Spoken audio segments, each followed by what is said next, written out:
Hello friends, welcome back to my channel gain brain with Himanshi Rishi. So आज की इस video में हम डिस्कस करेंगे DSSB के जनरल इंग्लिश के प्रीवियस ईयर के कुछ क्वेश्चंस, सो दैट आपको आइडिया लग जाए कि एग्जाम में क्वेश्चंस किस तरीके से पूछे जाते हैं। और बेसिकली देखो रहेगा, जो जनरल इंग्लिश का पोर्शन है वो पूरा ग्रामर बेस्ड ही रहेगा। आपको आइडिया लग जाए कि ग्रामर के कौन से टॉपिक से सबसे ज़्यादा क्वेश्चंस पूछे जाते हैं। सबसे पहले जैसे हमने EMRS के एग्ज़ाम में प्रीवियस ईयर्स हमने करे थे और साइड बाय साइड हम मेन टॉपिक्स भी कवर कर रहे थे। यही मेरा टेक है इस एग्ज़ाम के लिए भी कि मैं आपको प्रीवियस ईयर्स भी करवाऊंगी, और जो मेन हम जैसे कि प्रीवियस ईयर्स करेंगे हमें पता लग जाएगा कि इस टॉपिक से बहुत क्वेश्चंस आ रहे हैं, तो वो टॉपिक हम इन डेप्थ अच्छे से करेंगे। प्रीवियस ईयर्स के साथ साथ हम मेन अपना इंग्लिश का जनरल इंग्लिश का टॉपिक भी लेकर चलेंगे डिटेल में। आगे बढ़ने से पहले मैं आपको बताना चाहती हूँ, मेरे चैनल पे न्यू है, जल्दी से इसे सब्सक्राइब कर लीजिए। और अगर आप DSSB की किसी भी सब्जेक्ट के कैंडिडेट है, PGT के भी एग्ज़ाम अभी आने वाले हैं, TGT के भी अगर आप कैंडिडेट हैं तो ज़रूर आप मेरे चैनल से जुड़िएगा, क्योंकि मैं सिर्फ जनरल इंग्लिश की ही नहीं, मैं GK की भी तैयारी आपको कराऊंगी। बट जो मेरा मेन सब्जेक्ट है देखिए वो इंग्लिश ही है, फोकस मेरा इंग्लिश पे रहेगा। बट हम प्रीवियस ईयर्स के GK के भी सारे क्वेश्चंस करेंगे जो अब तक एग्जाम्स में पूछे गए हैं। Our first question is find the part of the given sentence that has an error in it. हमें एक सेंटेंस दिया गया है, 4 पार्ट्स दिए हैं और हमें बताना है कौन से पार्ट में एरर है। Her name is Jennifer but her father calls her जेने ऑफ शॉर्ट, नो एरर। देखिए ये जो क्वेश्चन है इसमें आपको करेक्ट आंसर भी दिख रहा है। अब ये करेक्ट आंसर आपको इसलिए दिख रहा है क्योंकि ये मैंने क्वेश्चन सीधा उनके क्वेश्चन पेपर से ही, आपको पता है कि CBT ऑनलाइन एग्ज़ाम होता है, तो ऑनलाइन में ऐसे ही जो वो आंसर्स देते हैं वो इसी वे में देते हैं क्वेश्चंस के, ठीक है। तो आपको आंसर्स भी दिखेंगे, मैं आपको बट बताती हूँ कि थर्ड हमारा यहाँ पे करेक्ट आंसर है। क्यों, क्या मिस्टेक है इसमें? जेने इन शॉर्ट, ठीक है, ऑफ शॉर्ट नहीं होगा, in short. Her name is Jennifer, उसका नाम जेनिफर है बट उसके फादर उसे जेने बुलाते हैं। जेने इन शॉर्ट आना चाहिए था, ना कि ऑफ शॉर्ट। तो ये प्रेपोजिशन का क्वेश्चन है। मैंने आपको पहले भी बताया है कि प्रेपोजिशन से बहुत क्वेश्चंस आते हैं जनरल इंग्लिश के एग्जाम में। थर्ड हमारा यहाँ पे बिल्कुल करेक्ट आंसर है फर्स्ट क्वेश्चन का। Next question, find the part of the given sentence that has an error. Again हमें एरर फाइंड करना है। सेंटेंस पढ़ते हैं। Levels of press freedom, autonomy and media sustainability have fluctuated for Georgia, became independent in 1991, no error। जो इस question का correct answer है वो है ऑप्शन 3। इसमें मिस्टेक है, और मिस्टेक है फॉर जॉर्जिया नहीं होना चाहिए था, इन जॉर्जिया होना चाहिए था, ठीक है। हैव फ्लक्चुएटेड इन जॉर्जिया, जो फ्लक्चुएशंस हुई है लेवल्स ऑफ प्रेस फ्रीडम में वो जॉर्जिया में हुई है। थर्ड ऑप्शन में यहाँ पे मिस्टेक है। Next question, select the most appropriate option to substitute the underline segment in the given sentence. If no substitution is required, select no improvement as your answer. She went, I'm sorry, she sent word for the dismal of backup। हमें बताना है जो underline word है, Saint word, इसकी जगह हम चारों option में से कौन सा एक चूज कर सकते थे। हमें पढ़ना है first Saint a word, has sent word, had sent a word, या फिर नो इम्प्रूवमेंट। जो इसका करेक्ट आंसर है वो है नो इम्प्रूवमेंट। नो इम्प्रूवमेंट मतलब ये सेंटेंस बिल्कुल करेक्ट है, जो सेंट वर्ड है वो बिल्कुल सही यूज़ हुआ है इस सेंटेंस में, इसको इम्प्रूवमेंट की ज़रूरत नहीं है। बहुत से कैंडिडेट्स को ये भी लग सकता है कि सेंट अ वर्ड करेक्ट है। सेंट अ वर्ड नहीं होता, सिर्फ सेंट वर्ड होता है, ठीक है। Next, he see nothing but a distant beach and the ocean. इसका क्या, जो इसमें अंडरलाइन वर्ड है उसको हम किस वे में करेक्ट कर सकते हैं? seen nothing yet, saw nothing but, seeing none but, या फिर no improvement। he see nothing, पहली बात तो ग्रामेटिकली ही सी नथिंग कुछ होता ही नहीं है, ही सीज होना चाहिए। अगर ग्रामेटिकली ये करेक्ट बनेगा तब, अगर ही के साथ हम सीज लिखे वर्ब प्लस एस तो ही सी तो बिल्कुल ही गलत है, तो डेफिनेटली नो इम्प्रूवमेंट वाला तो बिल्कुल गलत ऑप्शन हो जाएगा। ही सीन नथिंग येट, ये भी कोई सेंस नहीं बन रहा। He saw nothing but a distant beach on the ocean, so जो यहाँ पे मोस्ट अप्रोप्रिएट आंसर है वो है बी ऑप्शन।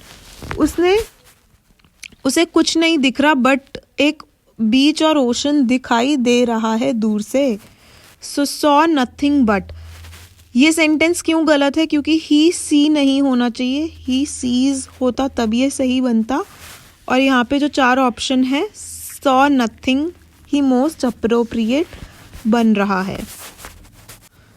सो आप मुझे ज़रूर वीडियो के एंड में थोड़ा सा टाइम लेके बताइएगा आपको ये वीडियो कैसी लगी कमेंट सेक्शंस में, और आपको ये तरीका कैसा लग रहा है। अगर आप चाहते हैं मैं दूसरे तरीके से आपको पढ़ाऊँ तो आप मुझे कमेंट सेक्शन में बता सकते हैं आप किस वे में चाहते हैं कि मैं वीडियोस बना के आपको दूं। सिर्फ मटेरियल दूं, प्रीवियस ईयर ना करें या सिर्फ प्रीवियस ईयर करें। सो प्लीज़ आप कमेंट सेक्शन में अपने भी थॉट्स ज़रूर बताइएगा, और मैं आप सबके कमेंट्स पढ़ती हूँ और उन सजेशंस को अपनी वीडियोस में ज़रूर कोशिश करती हूँ कि सारे मैं डाल सकूँ।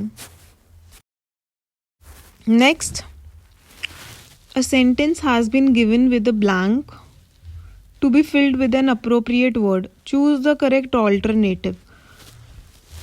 No one had ever heard Prakash dash an unpleasant word. ये हमें एक सेंटेंस दिया है और एक उसमें एक फिल इन द ब्लैंक दिया है। हमें उस फिल इन द ब्लैंक को फिल करना है जो हमें नीचे के 4 ऑप्शंस दिए हैं। ठीक है, तो ये काइंड ऑफ आपको इन वर्ड्स का मतलब पता होगा तभी आप उसे करेक्टली इन सेंटेंस में, इस सेंटेंस में इन वर्ड्स को आप यूज़ कर सकते हो। So no one had ever heard Prakash, blunder का मतलब होता है बहुत बहुत बड़ी मिस्टेक। सो प्रकाश ब्लंडर नहीं होता। ठीक है, यहाँ पे ब्लंडर का मतलब कुछ बैठ ही नहीं रहा। अटर मतलब बोलना, किसी ने भी प्रकाश को कभी भी कोई बुरा वर्ड बोलते हुए नहीं सुना। सो अटर मतलब बोलना, ये हो सकता है और यही हमारा करेक्ट आंसर है।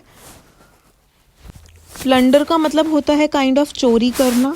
ठीक है, और डिस्प्ले मतलब होता है दिखाना। सो यहाँ पे जो इस सेंटेंस में चीज़ जो ठीक बैठ रही है वो है अटर मतलब बोलना, तो इसलिए हमारा सेकंड आंसर बिल्कुल करेक्ट है, second option. Next question, choose the word that can substitute the given sentences to support with evidence. हमें बताना है जो ये सेंटेंस है, इस पूरे मतलब सेंटेंस का एक हमें मतलब बताना है, ये क्या एक वर्ड को एक्सप्लेन कर रहा है। टू सपोर्ट विद एविडेंस मतलब कि कोई सबूत के साथ अगर हम कोई चीज़ दिखा रहे हैं तो हमें इन चारों में से उन्हें क्या बोलेंगे? कोरोबोरेट, कलेक्ट, क्यूरेट या फिर जॉइनरी। सो जो इस क्वेश्चन का करेक्ट आंसर है, जैसे आप देख सकते हैं अपनी स्क्रीन पे, ऑप्शन 1 है, दैट इज़ कोरोबोरेट। कोरोबोरेट का क्या मतलब होता है? जब हम किसी सबूत के साथ किसी को कोई चीज़ प्रूव कर रहे हैं, दैट इज़ कोरोबोरेट। सो इस क्वेश्चन का फर्स्ट आंसर बिल्कुल करेक्ट है। Next question, in the following questions out of the given 4 alternatives, select the alternative which best expresses the meaning of the given idiom or phrase. To slip a cog, to slip a cog एक phrase है या फिर आप कह सकते हैं idiom है, कहावत है। इसका क्या मतलब है? 4 ऑप्शंस दिए हैं, वो हमें बताना है। सो टू स्लिप अ कॉक का मतलब होता है टू बी डिस्टर्ब्ड।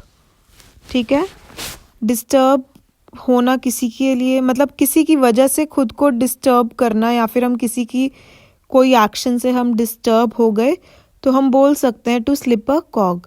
सो आप देख सकते हैं वोकैबुलरी हल्की नहीं है, वोकैबुलरी काफ़ी अच्छी DSSB के एग्ज़ाम में पूछी जाती है। वन मोर थिंग, जो वोकैबुलरी है अगर आप जितने भी प्रीवियस ईयर्स करेंगे तो वोकैबुलरी के जो वर्ड्स हैं वो रिपीट होते हैं। सो वर्ड्स इजी नहीं है, आपकी वोकैब अच्छी होनी चाहिए। सो वोकैब से आपको 20 में से 5-6 क्वेश्चंस देखने को मिलते हैं।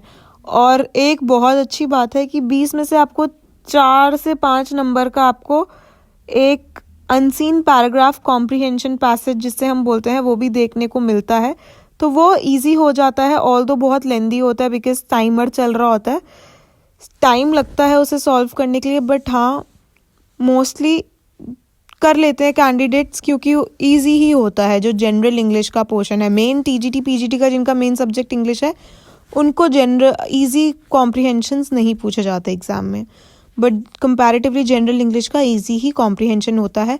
बट वो कैब बिल्कुल भी इजी नहीं है, तो वो कैब आपकी अच्छी होनी चाहिए। Next, a sentence has been given with the blank to be filled with an appropriate word. Choose the correct alternative. हमें एक सेंटेंस दिया है, उसमें हमें 4 ऑप्शंस दिए हैं, हमें उन चारों में से करेक्ट ऑप्शन को चूज करना है। If I dash a bird I would have never slipped stopped flying. अगर मैं बर्ड होता या होती तो मैं कभी भी फ्लाई करना, उड़ना ना छोड़ती या छोड़ता। सो मैंने आपको पहले भी, अगर आपने मेरी जनरल इंग्लिश की वीडियोस देखी है, मैंने आपको एक चीज़ बताई है, अगर इफ़ से सेंटेंस शुरू हो रहा है, इफ़ मतलब कंडीशनल, आप किसी चीज़ की इच्छा जता रहे हो, सो अगर कोई सेंटेंस इफ़ से शुरू हो रहा है, ठीक है, यू आई कुछ भी हो, आपको कुछ नहीं देखना, आपको सीधा वर लगा देना है, ठीक है, वॉज नहीं। ये मत सोचना कि आई वॉज है, आई एम है, नो। अगर सेंटेंस इफ़ से शुरू हुआ है तो वर ही लगेगा, ठीक है। सो थर्ड ऑप्शन यहाँ पे बिल्कुल करेक्ट आंसर है। Next question, rearrange the parts of the sentence in the given order, in the correct order. हमें एक पहली लाइन दे रखी है, इन एडिशन टू, 4 ऑप्शंस दिए हैं, इन्हें हमें जम्बल्ड करने हैं, तरीके से लगाने हैं, फाइन, कि एक मीनिंगफुल सेंटेंस बने। So in addition to that show a wide variety of movies, many multi-screen commercial cinemas, there are scores of little art houses, many of them with subtitles. So बिल्कुल भी sentence नहीं बैठ रहा अगर हम इन्हें जोड़े, तो हमें अब इसे जंबल ऊपर नीचे करके देखना है।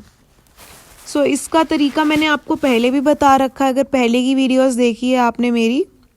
गो बाय द ऑप्शंस, थोड़ा टाइम कंज्यूमिंग हो सकता है। देखो, जिनकी अच्छी इंग्लिश है ना, वो सीधा 2 बारी इसको पढ़ेंगे, वो खुद ही जोड़ के लगा देंगे। बट अगर आपको नहीं समझ में आ रहा कि सेंटेंस क्या बनेगा, तो गो बाय द ऑप्शंस। पहले आप ए ऑप्शन को देखिए, SRQP क्या बन रहा है, many of them with subtitles, cinemas, there are scores. S और R से ही पता चल गया ये कुछ मतलब ही नहीं बैठ रहा। फर्स्ट ऑप्शन गलत कर दो ऐसे। फिर सेकंड को देखो, SPQR, ये भी नहीं बनेगा।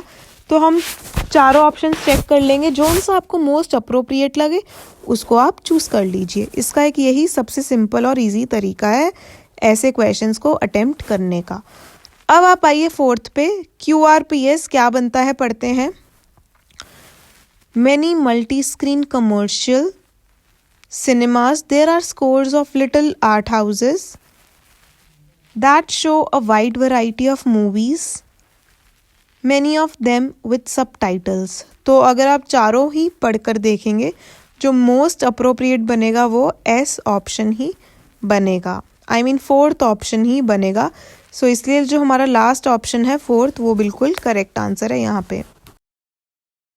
Next question, rearrange the parts of the sentence in the correct order. हमें 4 पार्ट्स दिए हैं, इन्हें हमें जोड़कर एक मीनिंगफुल सेंटेंस बनाना है। सो ये रीअरेंज द सेंटेंस का ये क्वेश्चन है। सो मैंने आपको तरीका बता रखा है। सो सीधा हम करेक्ट आंसर की तरफ ही बढ़ेंगे यहाँ पे। सो सेकंड हमारा करेक्ट आंसर है, पढ़ते हैं कि क्या सेंटेंस बनता है।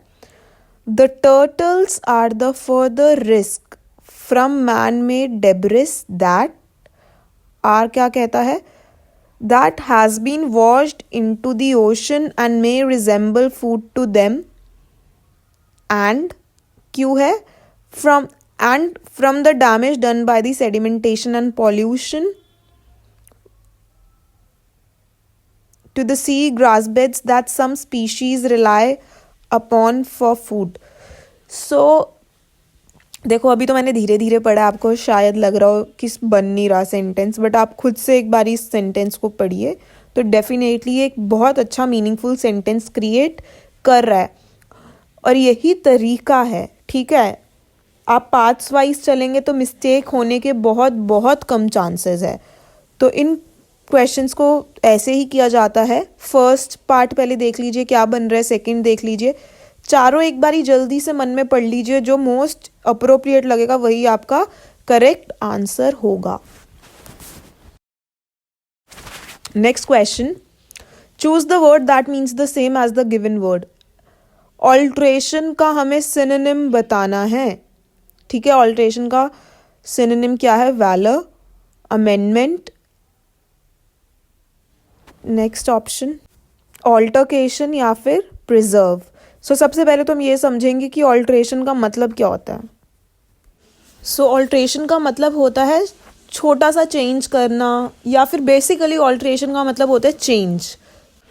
सो जो हमें चार ऑप्शंस दिए हैं, फर्स्ट है वैलर। वैलर का मतलब होता है करेज, ठीक है। किसी भी मुश्किल में जो हमारे अंदर करेज होता है उस मुश्किल को फेस करने के लिए, तो उसको हम बोलते हैं वैलर, हिम्मत। सेकंड है अमेंडमेंट। अमेंडमेंट वर्ड सबने सुना है बट बहुत कम लोगों को मतलब पता होता है। अमेंडमेंट का मतलब होता है स्मॉल चेंज, ठीक है, छोटा सा चेंज। थर्ड है ऑल्टरकेशन। सो ज़्यादातर लोगों को लग रहा होगा ऑल्टरकेशन आंसर हो सकता है। खैर अगर आपको ये ग्रीन में आंसर ना दिया होता तो ऑल्टरकेशन का मतलब होता है एक डिसअग्रीमेंट, या फिर किसी से जब हम सहमति नहीं रखते तो उसको हम बोलते हैं डिसअग्रीमेंट, और डिसअग्रीमेंट को हम ऑल्टरकेशन भी कह सकते हैं। देन है प्रिजर्व। प्रिजर्व करके रखना मतलब संभाल कर रखना। सो जो मोस्ट सिमिलर वर्ड है ऑल्ट्रेशन का वो है अमेंडमेंट, जिन दोनों का मतलब सेम ही है इन दोनों वर्ड्स का, दैट इज स्मॉल चेंज। सो ये जो क्वेश्चंस लिए हैं मैंने DSSB में जो 2021 में एग्ज़ाम हुआ था उसका किसी सब्जेक्ट का मैंने जनरल इंग्लिश का पोर्शन लिया है। तो देख सकते हैं क्वेश्चंस बिल्कुल इजी नहीं है, बट एक चीज़ मैं आपको बताना चाहती हूँ, इसकी वोकैब बहुत हाई रहती है जनरल इंग्लिश की। ग्रामर इज़ ओके, वो आप कर लेंगे, ठीक है, बट इसकी वोकैब काफ़ी अच्छी खासी पूछी जाती है। आप 2-3 देख ही सकते हैं। और जो हमारा फ्रेजल वर्ब भी था वो भी ईजी नहीं था, सॉरी ईडियम था जो, ठीक है, बिल्कुल भी ईजी नहीं था। बट एक चीज़ मैं आपको बताना चाहूँगी कि इनके ना प्रीवियस ईयर्स के क्वेश्चंस जीके में बहुत रिपीट होते हैं, और इंग्लिश के जो ये वोकैब है ये बहुत रिपीट होती है। सो यहाँ पे मैं आपको एक सजेशन देना चाहूँगी, आप जनरल इंग्लिश के और जीके के सारे प्रीवियस ईयर्स आप ज़रूर करके जाइएगा, ठीक है। अपना सब्जेक्ट का नहीं, किसी भी सब्जेक्ट को उठा लो, जनरल इंग्लिश और जीके ज़रूर पढ़ लेना, बस नज़र मार लेना, आपको खुद पता चल जाएगा कि बहुत सारे क्वेश्चंस जीके के बहुत रिपीट हुए आपको मिलेंगे, और इंग्लिश की वोकैब के आपको क्वेश्चंस काफ़ी रिपीट हुए मिलेंगे, ठीक है। तो ये मैं आपको एक एक्स्ट्रा इन्फॉर्मेशन दे रही हूँ, आपके एग्जाम में डेफिनेटली ये चीज़ हेल्प करेगी। सो इस वीडियो में इतना ही था। और एक और प्लस पॉइंट है, आपको 5 नंबर की कॉम्प्रीहेंशन पैसेज आएगा, जिसमें से वो पैसेज बहुत ईजी होता है। तो नेक्स्ट वीडियो में मैं आपको एक कॉम्प्रीहेंशन पैसेज प्रैक्टिस करवाऊँगी, आपको आइडिया लग जाएगा कि क्या होता है कॉम्प्रीहेंशन का लेवल और इनको कैसे क्वेश्चंस को किया जाता है। तो 5 में से 5 नंबर भी लाना आसान है, वो अगर भी ना ला पाए तो 3-4 तो आराम से आ ही जाते हैं, इतने इजी क्वेश्चंस होते हैं। सो आपको ज़्यादा टेंशन लेने की ज़रूरत नहीं है। 20 में से जिनका मेन सब्जेक्ट इंग्लिश है वो तो आराम से 17, 18, 19 तक ले आते हैं, ठीक है, वो कैब में वो मार्क आ जाते हैं। बट जिनका मेन सब्जेक्ट इंग्लिश नहीं है वो भी आराम से पैसेज और जिन ग्रामर की प्रैक्टिस करते हैं आराम से वो 20 में से 12, 13 या 14 तक नंबर आराम से ले आते हैं, ठीक है। और ज़्यादा प्रैक्टिस करोगे तो आप भी 17, 18 तक पहुंच जाओगे। सो उस तरीके से हमें तैयारी करनी है। मैंने बहुत बहुत टाइम बाद ये वीडियो डाली, I know, I am so sorry for it because I was busy. But अब से आपको ऑल्टरनेटिव डेज पे या हर रोज़ आपको एक वीडियो ज़रूर मिल ही जाएगी फॉर DSSB एग्ज़ाम, चाहे मैं वो जीके का प्रीवियस ईयर डालूँ, चाहे मैं इंग्लिश का प्रीवियस ईयर या फिर इंग्लिश के मेन टॉपिक्स डालूँ। सो मेरे चैनल से ज़रूर जुड़े रहिएगा अगर आप DSSB के एस्पिरेंट हैं। So thank you so much for watching the video, have a good day and yes, video पसंद आई ज़रूर लाइक करिएगा, कमेंट सेक्शन में बताइएगा, फीडबैक दीजिएगा वीडियो आपको कैसी लगी। ठीक है, कोई सजेशंस हो कि ये तरीका सही नहीं है, दूसरा तरीका का सजेस्ट करना चाहते हो, please do let me know that as well, because वो भी मैं अपनी वीडियो में ज़रूर कोशिश करूँगी नेक्स्ट टाइम डालने की।